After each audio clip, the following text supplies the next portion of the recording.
ஞானானந்தமயம் தேவம் நிர்மலஸ்படியாகிருதியும் ஆதாரம் சர்வ வித்யானாம் ஹயக்ரீவம் பாஸ்மகே. நேயர்கள் அனைவருக்கும் அஸ்ட்ரோ கேஎஸ் ஐயங்காரின் பணிவான நமஸ்காரங்கள். நேயர்களுக்கு 2025 புத்தாண்டு நல்வாழ்த்துக்கள். வருட பலன் 2025 1/1/2025 ஆங்கில புத்தாண்டு. இந்த வருஷம் புதன்கிழமை அன்னைக்கு ஒரு பெரிய ஏற்றத்தோடு பிறக்கிறது. பொதுவாகவே பார்த்தீங்கன்னா நம்ம தமிழ் வருடப்பிறப்பு தான் பெரிய விஷயமாக கொண்டாடுவோம். இருந்தாலும் இந்த கேலண்டர் இயர்ன்றது எது கொண்டாடுறது அப்படின்னா, எல்லா விதமான உலக நாடுகள் எல்லாமே இந்த கேலண்டர் இயரை தான் முக்கியமாக உபயோகப்படுத்துறதுனால நம்ம இந்த கேலண்டர் இயரை கொண்டாடுறோம். புதன்கிழமை பிறக்கிறது. உத்திராட நட்சத்திரம் மிகவும் ஏற்றம். அதுவும் புதனும் சூரியனும் 9ஆம் இடம் அப்படின்னு சொல்லக்கூடிய தனுசுல பாக்யஸ்தானத்தில் உட்காந்துருக்கிறது பெரிய விசேஷம். இந்த வருஷம் பிறக்கும் பொழுது என்னென்ன கோல்சாரம் இருக்குது அப்படின்றத பார்க்கலாம். இந்த வருஷத்தில் எந்தெந்த மாற்றங்கள் இருக்குது, அதாவது மெதுவாக செல்லக்கூடிய கிரகங்கள் என்ன மாற்றங்கள் இருக்குது, இந்த வருடத்தில் இந்தியாவினுடைய ஒரு சில முக்கியமான பலன்கள் எப்படி இருக்கும் அப்படின்றதையும் பார்ப்போம். முதல்ல இந்த வருஷத்தினுடைய கோல்சாரம் ஆரம்பிக்கும் பொழுது என்ன அப்படின்னு பார்க்கும்பொழுது, ரிஷப ராசியில் குரு வக்கரகதியில், கடக ராசியில் செவ்வாய் வக்கரகதியில், கன்னி ராசியில் கேது, தனுசு ராசியில் சூரியன் புதன் மற்றும் சந்திரன், கும்ப ராசியில் சனி மற்றும் சுக்கிரன், மீன ராசியில் ராகு. இந்த மாதிரியான காலகட்டத்தில் இந்த வருஷம் பிறக்கிறது. இந்த வருஷத்தில் பார்த்தேனால் அதாவது ராகு கேத்து பெயர்ச்சி இருக்குது. அதாவது 26/4/2025 அப்போது ராகு கேத்து பெயர்ச்சி வாக்கிய பிரகாரம். அதை தவிர குரு பெயர்ச்சி 11/5/2025 அன்றைக்கி குரு பெயர்ச்சி வருது. இது ரெண்டு தான் இந்த வருஷத்தினுடைய மிக முக்கியமான பெயர்ச்சிகள். வாக்கிய பஞ்சாங்கத்தின் பிரகாரம் சனி பெயர்ச்சி அடுத்த வருஷம், அதாவது 2026 மார்ச் மாதம் வருது. ஸோ இந்த வருஷம் சனி பெயர்ச்சி வாக்கிய பஞ்சாங்கம் பிரகாரம் கிடையாது. இந்த வருஷத்தில் பார்த்தேனால் நல்ல ஒரு ஏற்றமான காலம். ஏன்னா இந்தியாவுக்கு மகர ராசின்னு சொல்லக்கூடியது, அதனால் நல்ல ஒரு ஏற்றம். 2ஆம் இடத்துல சனியும் சுக்கிரனும் சேர்ந்துருக்கிறது பெரிய விசேஷம். பண வரவிற்கு பஞ்சம் இருக்காது. இந்தியாவில் பொருளாதாரம் உயரக்கூடிய வாய்ப்புகள் மிகவும் அதிகம். அதை தவிர வெளிநாட்டினுடைய ஃபண்ட்ஸ் எல்லாம் நிறைய வரக்கூடிய வாய்ப்புகள் உண்டு. ஏன்னா 12ஆம் இடத்துல சூரியனும் புதனும் இருக்கிறது ரொம்பவும் ஏற்றம். அதை தவிர ஷேர் மார்க்கெட்லலாம் பெரிய ஏற்றம் கிடைக்கக்கூடிய காலகட்டமாக அமைய போகிறது. இந்த வருஷத்தில் பார்த்தேனால் முயற்சிகள் எல்லாமே வெற்றி பெறக்கூடிய காலகட்டமாகவும் இருக்கும். 2025 ஏப்ரல் மாதத்திற்கு மேலே பார்த்தேனால், அதாவது ராகு கேத்து பெயர்ச்சியின் போது ராகு 2ஆம் இடத்துலையும் வரார், கேத்து 8ஆம் இடத்துக்கு போகிறார். அதனால் அதாவது ராசிக்கு 8ஆம் இடத்துக்கு போகிறார். இதன் மூலியமாக சில பிரச்சனைகள் வரக்கூடும். அதாவது இந்த கண் நோய் சம்பந்தமான பிரச்சனைகள். ஏன்னா சூரியன் வீட்டில் கேத்து இருக்கிறதும் சூரியன் 12ஆம் இடத்துல மறையிறதும் கண் நோய் சம்பந்தமான பிரச்சனைகள் வரக்கூடிய காலகட்டமாக அமைய போகிறது. அதாவது ஏப்ரல் மேக்கு மேலே பார்த்தேனால் ஒரு சின்ன பிரச்சனைகள் வரக்கூடிய வாய்ப்பு இருக்கும். அது தவிர பார்த்தேனால் பண வரவிற்கு பஞ்சம் இருக்காது. இந்த வருஷம் ஆர்பிஐயில் நல்ல ஒரு ஏற்றம் இருக்கும். ஷேர் மார்க்கெட் இண்டிசஸ் ஒரு 80-85,000 90,000 பாயிண்ட்டுக்கு மேலே போகக்கூடிய வாய்ப்புகள் நிச்சயமாக உண்டு. கோல்டு ப்ரைஸஸ் கொஞ்சம் அதிகமாக போகும். அது தவிர சில்வர் ப்ரைஸஸில் கொஞ்சம் ஸ்லம்ப் இருக்கக்கூடிய வாய்ப்புகள் நிச்சயமாக உண்டு. இந்த வருஷம் பார்த்தேனால் இந்த இது நேச்சுரல் டிசாஸ்டர்னு சொல்லக்கூடியது, இயற்கை பேரழிவுகள் அப்படின்னு சொல்லக்கூடியது, வெள்ளத்தினால் தண்ணி மூலமாக நிறைய பேரழிவுகள் வரக்கூடிய வாய்ப்பு நிச்சயமாக உண்டு. ஏன்னா செவ்வாயும் வக்கரகதி பெற்று நீச்சம் பெற்றிருக்கிறதுனால அந்த மாதிரியான காலகட்டமாக அமைய போகிறது. 4ஆம் இடத்துல சுகங்கள் குறையும். தண்ணியின் நிலத்தில் சுகங்கள் குறையக்கூடிய வாய்ப்புகள் உண்டு. நீரினால் கொஞ்சம் ஆபத்துகள் வரக்கூடிய வாய்ப்புகள் மிகவும் அதிகமாக இருக்குது. லேண்ட்ஸ்லைட்ஸ் வரக்கூடிய, அதுவும் வெஸ்டர்ன் காட்ஸு இந்த சைடில் இந்திய சாத்பூரா ஹில்ஸ் இந்த சைடில் மகாராஷ்டிரா சைடில் இருக்கக்கூடிய வாய்ப்புகள் நிச்சயமாக உண்டு. அது தவிர பார்த்தேனால் இந்த சட்டங்கள் கொஞ்சம் கடுமையாகக்கூடிய வாய்ப்புகள் உண்டு. அதுவும் இந்த தொழிலாளர்களுடைய சட்டங்கள் கொஞ்சம் ஸ்ட்ராங்காகக்கூடிய வாய்ப்புகளும், அதன் மூலியமாக சில போராட்டங்களும் வரக்கூடிய வாய்ப்புகள் நிச்சயமாக இருக்கும். இந்த வருஷத்தில் பெண்களுக்கெல்லாம் நல்ல ஒரு ஏற்றம் இருக்கக்கூடிய காலகட்டம். படிக்கக்கூடிய மாணவ மாணவியர்களெல்லாம் நல்ல ஒரு ஏற்றம் இருக்கக்கூடிய காலகட்டம். தொழிலில் அபிவிருத்தி ஏற்படக்கூடிய வாய்ப்புகள் நிச்சயமாக இருக்கும். இந்த வருஷத்தில் புதிய மாற்றங்கள் வரக்கூடிய வாய்ப்புகள் இந்த வருஷத்தில் அமையிறது. அது தவிர பார்த்தாலேனால் இந்த இன்ஃப்ராஸ்ட்ரக்சர்ஸுக்கு வந்து நிறைய இன்வெஸ்ட்மெண்ட் போகக்கூடிய வாய்ப்புகளும் அதன் மூலியமாக பெரிய ஏற்றங்களும் கிடைக்கக்கூடிய வாய்ப்புகள் உண்டு. இந்த தொடர் ஊர்தி பேருந்து, அதாவது ட்ரெயின் ஆக்சிடென்ட்ஸ் 1-2 வரக்கூடிய ஒரு ஸ்பெசிஃபிக்காக வரக்கூடிய வாய்ப்புகள் நிச்சயமாக இருக்கும். அது ரொம்ப ஐடென்டிஃபைடாக தெரியக்கூடிய வாய்ப்புகள் நிச்சயமாக உண்டு. அதுவும் ராகு கேது மாறினதுக்கு பிறகு ஒரு சின்ன பிரச்சனைகள் வரக்கூடிய வாய்ப்பு உண்டு. இதை தவிர பார்த்தாலே ஆனால் இந்த ராஜாக்கள்னு சொல்லக்கூடிய அந்த காலத்தில், இந்த காலத்தில் வந்து முதலமைச்சர்கள், பிரதமர் இந்த மாதிரியான பொசிஷனில் ஹையர் பொசிஷனில் இருக்கிறவங்களுக்கு சில பிரச்சனைகள் வரக்கூடிய, உடல்நல குறைவு வரக்கூடிய வாய்ப்புகள் இந்த வருஷம் நிச்சயமாக இருக்கும். மொத்தத்தில் பார்த்தாலேயானால் இந்த ஸ்போர்ட்ஸ்மேன், விளையாடக்கூடியவர்கள், இவர்களுக்கெல்லாம் விளையாட்டு இந்த மாதிரியான விஷயங்கள் இருக்கிறவங்களில் வந்து இந்தியாவினுடைய பெருமை அதிகமாக தெரியக்கூடிய வாய்ப்புகள் நிச்சயமாக இருக்கும். இந்த வருஷம் பார்த்தாலேனால் இந்த ராகு கேது பயிற்சியும் குரு பயிற்சி, இந்த 2 பயிற்சிகள் மிகவும் முக்கியமாக இருக்குது. இந்த வருஷத்தில் வந்து இந்த ராகு கேது பயிற்சி, குரு பயிற்சி இந்த மேஷம் முதல் மீனம் வரை உண்டான ராசிக்காரர்களுக்கு என்ன பலன்களை கொடுக்கும் அப்படின்றத ஒன்று பார்க்கலாம். அதுக்கு முன்னாடி என்னுடைய மொபைல் நம்பர் கீழே ஸ்க்ராலிங்கில் வரும். உங்களுக்கு அஸ்ட்ராலாஜிக்கல் கன்சல்ட் தேவைப்படுமேயானால் நீங்கள் வந்து என்னை காண்டாக்ட் பண்ணுங்க. உங்களுடைய date, time, place of birth, அது தவிர உங்களுடைய பெயர், உங்களுடைய தாய் தகப்பனார் பெயரை நீங்கள் அனுப்புங்க. என்னுடைய கட்டணம் என்னென்னு சொல்கிறேன்.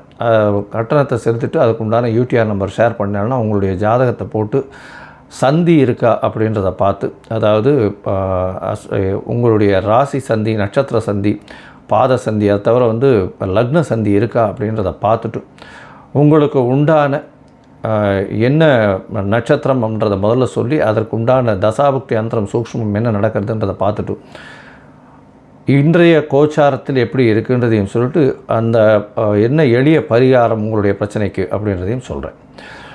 பொதுவாகவே நான் பார்த்த ஜாதகத்தில் பார்த்தேன்னா ஒரு 50 விழுக்காடுக்கு மேலே வந்து அவளுடைய நட்சத்திரமே சரியாக தெரியாமல் இருக்கா. 3ஆம் பாதம் சித்ரா நட்சத்திரம்னுவா, 4ஆம் பாதத்தில் இருப்பாள், இல்லை 2ஆம் பாதத்தில் சித்ரா நட்சத்திரம் கன்னியா ராசின்னு சொல்லிட்டு இருப்பாள், அவளுக்கு வந்து துலா ராசியில் இருப்பாள். இந்த உடைந்த நட்சத்திரங்கள் இருக்கக்கூடிய ராசிகள் எல்லாமே வந்து அவள் வந்து முதல் ராசியா அடுத்த ராசியா அப்படின்றதே தெரியாமல் கொஞ்சம் கஷ்டத்தில் இருக்கா. மோஸ்ட் ஆஃப் த பீப்புள், அதாவது விசாக நட்சத்திரம்னு சொல்லுவாள், துலா ராசின்னு பண்ணிட்டு இருப்பா, பார்த்தா விருச்சிக ராசியாக இருக்கும். அந்த மாதிரியான விஷயங்கள் மூலியமாக உங்களுக்கு இப்போ நடக்கிறது நல்ல தசைன்னு நீங்கள் நினச்சிட்டு இருப்பீங்க. ஆனால் தசை வந்து உங்களுடைய லக்னத்துக்கு ஏற்ற தசையாக இருக்காது. அந்த மாதிரியான பிரச்சனைகள் மூலியமாக உங்களுக்கு என்ன நடக்கிறதுன்னு தெரியாத அளவுக்கு, எதை பிளான் பண்ணலான்னு தெரியாத அளவுக்கு இருப்பீங்க. ஸோ உங்களுடைய ஜாதகத்தை அனுப்புங்க, சந்தி இருக்கா என்ன எதுன்றதை பார்த்துட்டு அதற்கு ஏற்ற மாதிரி நான் பலன் சொல்கிறேன். இப்போது இந்த 2025 மேஷம் முதல் மீனம் வரை உண்டான பலன்கள் ஒன்றா பார்க்கலாம். தனுசு, மூலம், பூராடம், உத்திராடம் இந்த 3 நட்சத்திரம் 9 பாதங்களை கொண்ட ராசி. ராசியின் அதிபதினு சொல்லக்கூடியவர் குரு பகவான். ராசிக்கு 6ஆம் இடத்துல இருக்கார் இந்த வருஷம் ஆரம்பிக்கும் பொழுது.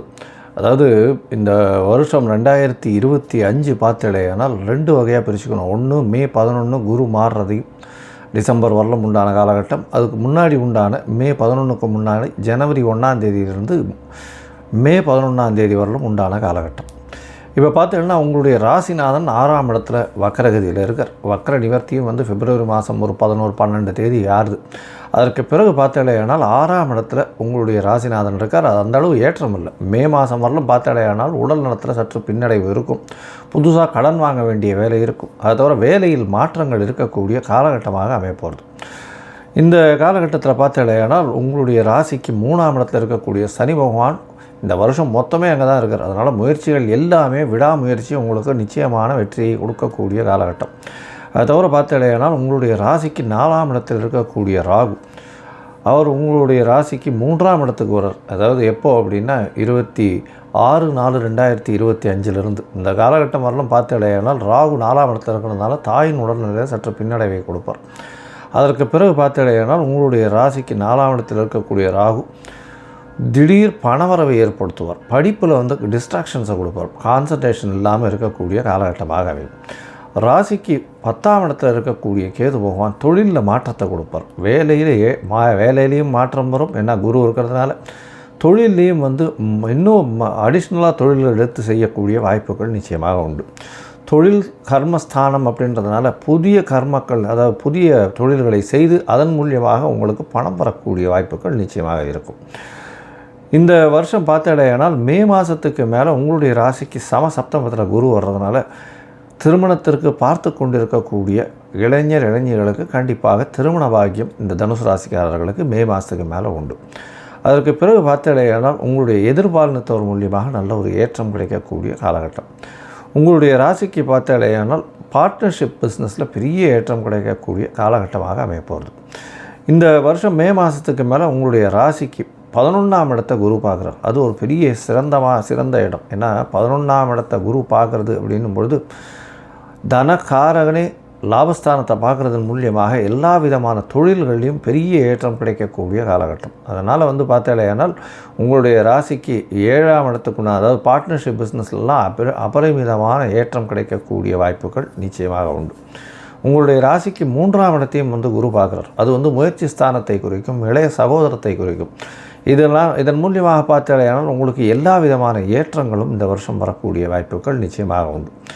அதுவும் பார்த்தாலேயானால் இளைய சகோதரர்கள் மூலியமாக நல்ல ஒரு ஏற்றமான செய்தி வரக்கூடிய காலகட்டமாக அமையப்போகிறது. உங்களுடைய ராசிக்கு 3ஆம் இடத்துல ராகு இருக்கார், சனியும் இருக்கார். குருவின் பார்வையினால் கோதண்ட ராகுவாக மாறுறார். அதனால் இளைய சகோதரர் மூலியமாக நல்ல ஒரு ஏற்றமான செய்திகள் வரக்கூடிய வாய்ப்பு உண்டு. முயற்சிகள் எல்லாமே வெற்றி பெறக்கூடிய வாய்ப்புகள் நிச்சயமாக உண்டு. உங்களுடைய ராசிக்கு 9ஆம் இடத்துல கேது வர்றதுனால மே மாதத்தில் வர்றதுனால கண்டிப்பாக தந்தையின் உடல்நலத்தில் சற்று பின்னடைவு இருக்கக்கூடிய வாய்ப்புகள் நிச்சயமாக இருக்கும். வெளிநாடு போகணும் படிக்கிறதுக்குன்னு பார்த்துட்டு இருக்கவளுக்கு சற்று பின்னடைவு இருக்கும். போஸ்ட் கிராஜுவேஷனில் பிஜிஸ் பண்ணணும் அப்படின்னு நினச்சிட்டு இருந்தீங்கன்னா அதில் உங்களுக்கு நினச்ச யூனிவர்சிட்டி கிடைக்கிறதுக்கு வாய்ப்புகள் ரொம்ப கம்மியாகவே இருக்கக்கூடிய வாய்ப்பு உண்டு. இந்த வருஷம் பார்த்தேனால் ராகுவின் பார்வை உங்களுடைய ராசிக்கு 5ஆம் இடத்துல உள்ளது. அதனால் குழந்தை பிராப்திக்கு சற்று பின்னடைவு இருக்கும். அதாவது ரொம்ப நாள் குழந்தை பிராப்தி இல்லை பார்க்கணும்னு நினச்சின்னு இருக்காருன்னா அந்த காலகட்டத்தில் குழந்தை பிராப்திக்கு பின்னடைவு இருக்கக்கூடிய வாய்ப்புகள் உண்டு. அது தவிர உங்களுடைய ராசிக்கு பார்த்தாலேயானால் ராசியவே அதாவது ராகு பார்க்குறார். அதனால் அபரிமிதமான எண்ணங்கள் வரும், எண்ண குவியல்கள் ரொம்ப அதிகமாகவே இருக்கும். இதன் மூலியமாக வெற்றிக்கு உண்டான பெரிய விஷயங்களை, பிரம்மாண்டமான விஷயங்களை செய்யக்கூடிய வாய்ப்புகள் நிச்சயமாக இருக்கும். கேது உங்களுடைய ராசிக்கு 7ஆம் இடத்தை பார்க்குறார். அதனால் சற்று கணவன் மனைவிக்குள்ள பிரச்சனை இருக்கக்கூடிய வாய்ப்பு இருக்கும். இருந்தாலும் குரு இருக்கிறதுனால நல்ல ஒரு ஏற்றத்தை கொடுக்கக்கூடிய காலகட்டமாக இருக்கும். 11ஆம் இடத்தையும் உங்களுடைய ராசிக்கு 11ஆம் இடத்தையும் கேது பார்க்குறார். இதன் மூலியமாக பார்த்தாலேனால் 11ஆம் இடத்தை கேது பார்க்குறதுனால லாபத்தில் சற்று பின்னடைவு இருக்கும். அதன் மூலியமாக பார்த்தாலேனா லாபம் எதிர்பார்த்த லாபத்தை விட சற்று கம்மியாக இருக்கும். இருந்தாலும் லாபம் நிச்சயமாக வரக்கூடிய காலகட்டம். போட்ட முதலுக்கு மினிமம் 2லேருந்து 3 மடங்காவது லாபம் வரக்கூடிய காலகட்டமாக அமையப்போகிறது. இந்த வருஷம் பார்த்தாலேயானால் அதுவும் இந்த தனுசு ராசிக்காரர்கள் பேங்கிங் அக்கௌண்ட்ஸில் இருக்கிறவங்க, அதை தவிர ஆடிட்டிங் அக்கௌண்ட்ஸில் இருக்கிறவங்க, தங்க ஜுவல்லரி வச்சுருக்கிறவங்க, தங்கம் பொற்கொள்ளர்களாக இருக்கிறவங்க, டீச்சிங் ப்ரொஃபஷனில் இருக்கிறவங்க, ப்ரொஃபஷ்னலி குவாலிஃபைடாக இருக்கிறவங்க, ப்ரொஃபஸர்ஸாக இருக்கிறவங்க, எஜுகேஷ்னல் ஆப் விற்கிறவங்க, இவங்களுக்கெல்லாம் ரொம்ப பெரிய ஏற்றமான காலமாக இந்த வருஷம் அமைய போகிறது. இந்த வருஷத்தில் நீங்கள் கண்டிப்பாக நாமக்கல் ஆஞ்சநேயரை போய் சேவிச்சுட்டு வாங்க. ஏன்னா தனுசு ராசிக்காரர்கள் கண்டிப்பாக ஆஞ்சநேயரை வழிபடுறது ரொம்பவும் முக்கியம். நாமக்கல் ஆஞ்சநேயரை போய் சேவிச்சுட்டு அவருக்கு ஒரு துளசி மாலை போட்டுட்டு வாங்க. எல்லா விதமான ஏற்றங்களும் உங்கள் வாழ்வில் நிச்சயமாக வரும்.